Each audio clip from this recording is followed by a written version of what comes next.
the more you reveal your pain, the more people may want to hurt you. Although it does not always happen, it is common for some people to take pleasure in seeing you suffer, or even contribute to it happening or worsening. This behavior of sadism and envy, unfortunately, is present in many, and can indeed hinder your personal growth in various fields of life, be it at work, in a circle of friends, or even in the family. Therefore, learning not to show your weak point can end up becoming your strong point. Imagine yourself as a tree in the midst of a storm. The leaves may flutter, and the branches may sway, but the trunk remains solid, deeply rooted in the earth. This is the portrait of silent resilience that we are going to teach. Here, we will talk about how you can be even stronger if you show that you are not easily affected by external issues, where each challenge teaches you to be like the tree. By acting as if nothing bothers you, you are not denying the storm, but choosing not to let the rain soak you and the wind knock you down. You will be learning to be the master of your own fate, firm, strong, and serene in a sea of chaos. In this video, we will talk about 18 Stoic principles of Epictetus, a great and renowned philosopher you have probably already heard of. In addition, I invite you to self-knowledge, where strength does not come from the noise of thunder, but from the silence of the light that illuminates the path. Therefore, in the next few minutes, focus on the content and not on daily distractions. Let's go.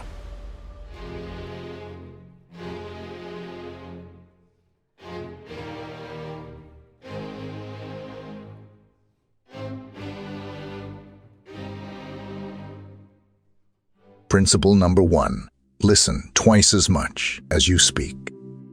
Have you ever thought about why nature gave us 2 ears, but only 1 mouth? According to Epictetus, there is no error or coincidence in this, but rather a clear purpose behind this reality, not to fall in love with our voice as much as we are called to fall in love with the voice of others. It is by learning from others that we advance in life, not by repeating our own speech over and over again. So from today, start paying more attention to what people around you say and less to what you have been upholding until now. Principle number 2. Always expect the worst. One of the biggest causes of anxiety and its devastating consequences is believing that unfavorable circumstances are waiting for us in the future. We fear that our children will abandon their studies, that we will be fired from work, that our spouse will confess to us that they have been having an affair with someone else and ask us for a divorce, or that something else bad will happen to us, such as going bankrupt. The problem is that one day we fear one of these problems, and the next day another, and another. The path of life, in addition to reserving good and happy parts for us, also reserves a handful of problems that are inevitable. Therefore, we live in permanent stress, caused by different stimuli each day. And this is where Epictetus comes into the picture, since his proposal is as drastic as it is effective. He says, "Think that all these things you fear so much have already happened. So, what could be worse?" In this way, your spirit will develop coping strategies to move forward with your head held high. Principle number 3. Prepare to fail because it is the only way to progress. We do the impossible so that we are not considered fools. But Epictetus has another view on this. According to his philosophy, one of the best things that can happen to you is to be considered such, as this is the way for you to really improve professionally and personally as well. The Stoic philosopher reminds us that overcoming is not the product of a spontaneous reaction, but rather the result of a long path of trial and error. For it is through error that we can polish what distances us from excellence. Principle number 4. Be aware of the dangers of fortune. This wealth that we desire brings with it a stigma from which few people can free themselves. And it's not just about the people who will emerge from nowhere to benefit from our fortune, like by pretending a friendship, they don't feel for us. Money has the ability to transform people, and not necessarily for the better. Once we are possessors of this highly coveted resource, we come to have something that, until then, we did not know we had. And it is from that moment that our spirit may begin to poison itself in the face of the loss of moral values. Principle number 5. Do not cling to a single hope. Fortunately, we are beings inclined to practice diversity. That is, there is no reason to put all our hopes in a single dream, since this could be devastating if we fail in it. Therefore, Epictetus encourages us to pursue many dreams, as this will exponentially increase our chances of success. Principle number 6. Always remember that death is waiting at the end of the road. This is not advice that calls us to pessimism, but to be aware that death is the final destination of all our actions and especially our efforts. Once we have this in mind, perhaps we will start to evaluate to what extent it is worth spending 20 years of our limited life saving to pay for a house that, as much as it weighs on us, we will not be able to take with us wherever we go.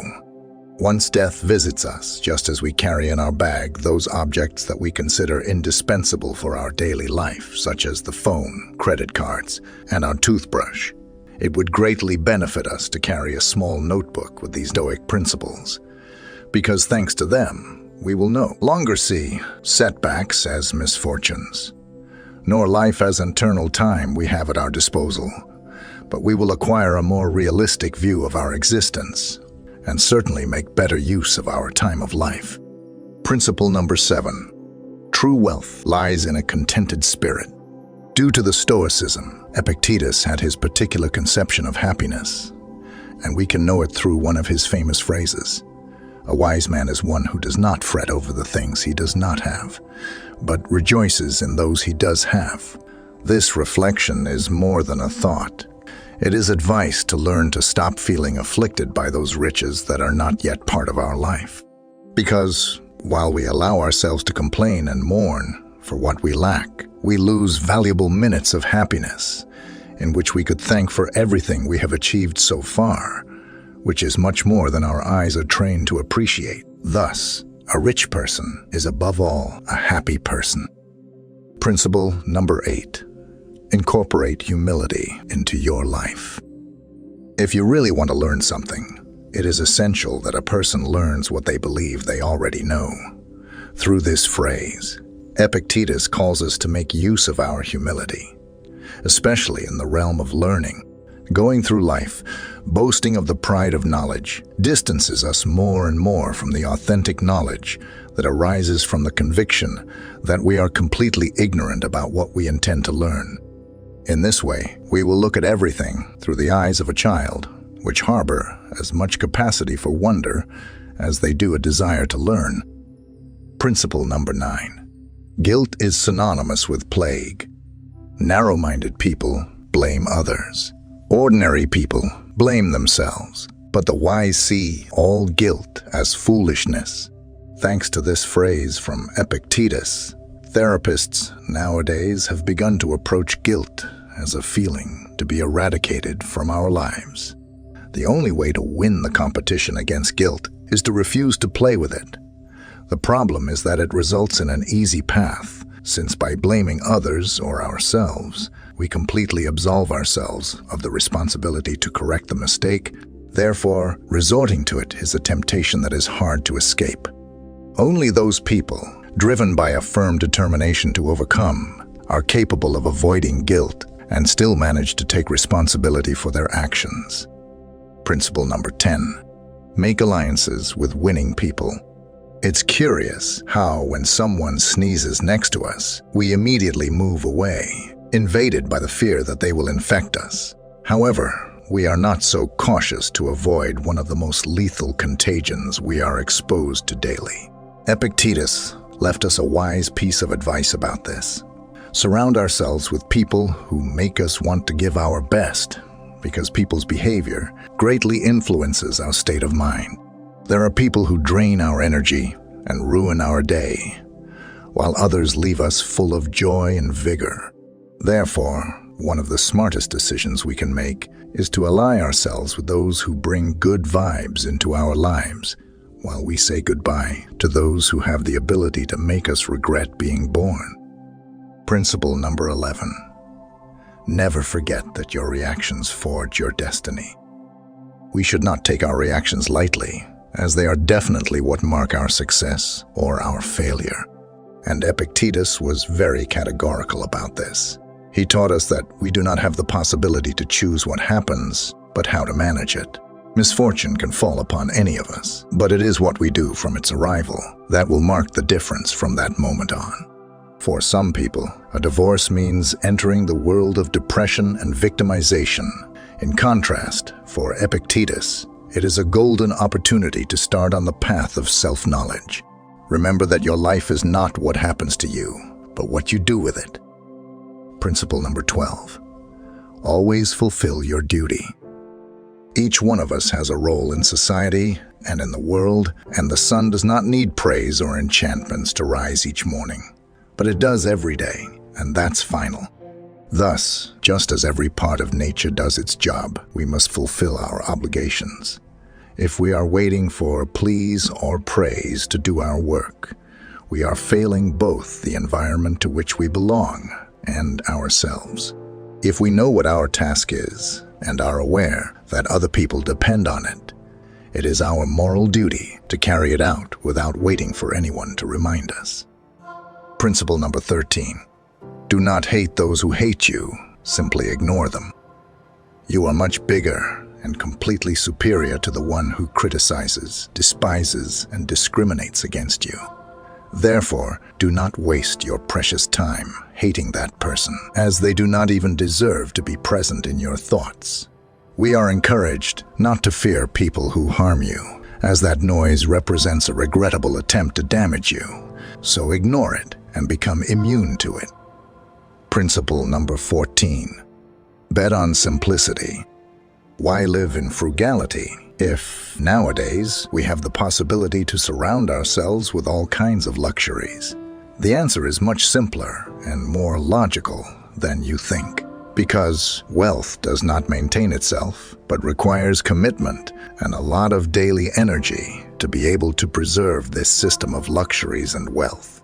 In contrast, when we opt for a simple lifestyle, we stop being surrounded by the pressure of having to meet the due dates of bills, loans, and credit cards. Principle number 15. When you allow the comments and attitudes of others to bother you, you are handing over control of your life. Any person capable of making you angry becomes your master.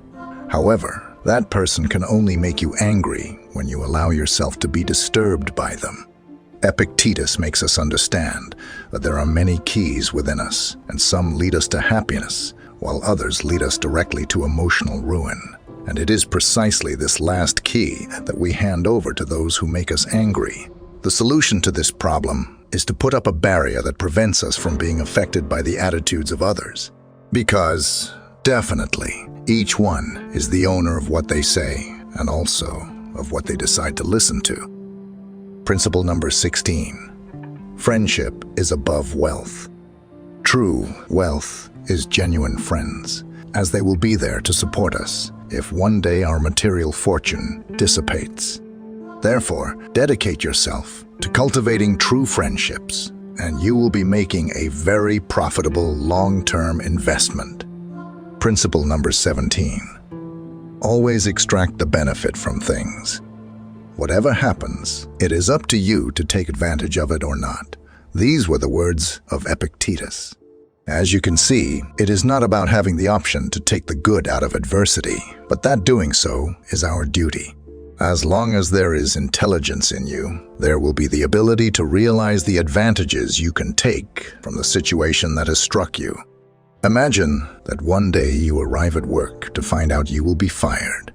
Instead of despairing and accusing the universe of being against you, you have the option of venturing into that enterprise you dreamt of while fulfilling your work schedule alongside people you disliked. Therefore, always try to look for the positive in a situation, as this movement added up throughout your life will certainly take you further than just lamenting. Principle number 18. Stop worrying about what is out of your control. You are the owner of your opinion, but not your reputation.